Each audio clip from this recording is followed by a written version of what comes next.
Hello, friends. Today, let's dive deep into a remarkable story from the Bible, the story of Jonah.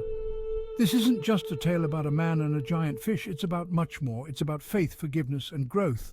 So buckle up as we unravel the layers of Jonah's journey and see what we can learn from it.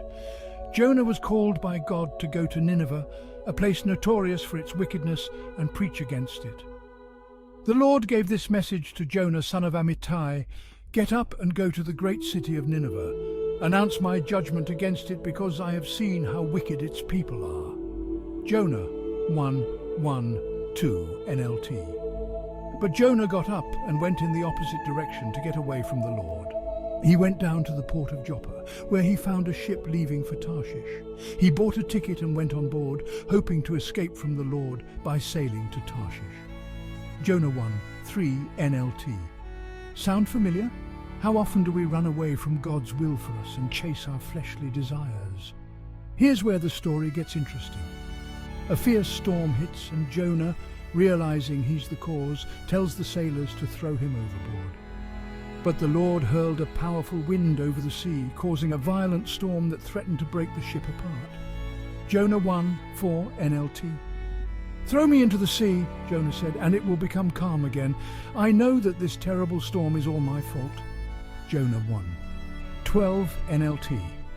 Next thing he knows, he's swallowed by a great fish. Now the Lord had arranged for a great fish to swallow Jonah, and Jonah was inside the fish for 3 days and 3 nights. Jonah 1:17 NLT. Inside the fish for 3 days and 3 nights, Jonah had time to reflect, to pray. He was in the belly of his despair, quite literally, yet he turned back to God, and he prayed unto the Lord his God out of the fish's belly. Jonah 2:1. In our darkest moments, when we feel swallowed up by our troubles, Jonah's story reminds us that it's never too late to turn back to God. Eventually, the fish spits Jonah out, and he goes to Nineveh to deliver God's message. The people of Nineveh believe him and repent, and God forgives them.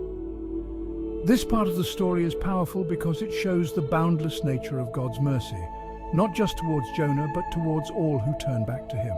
So, what can we take away from Jonah's story? First, it teaches us about the importance of obedience to God's call, but more so, it's about receiving God's grace and forgiveness, no matter how far off path we think we've wandered. In our everyday lives, we face similar choices and challenges. Sometimes we might feel lost or find ourselves running away from what we know is right. Jonah's story is a reminder that it's never too late to make a change, to embrace faith, and to receive forgiveness. As we reflect on this story, let's ask ourselves, what are we running from? What storms might we be causing in our life by our disobedience? And are we ready to accept the boundless forgiveness that awaits us when we turn back to God? Thanks for joining me today. Remember, like Jonah, you too have the chance to start anew, to embrace the path laid out for you, and to grow in faith and spirit. Until next time, keep faith and keep growing.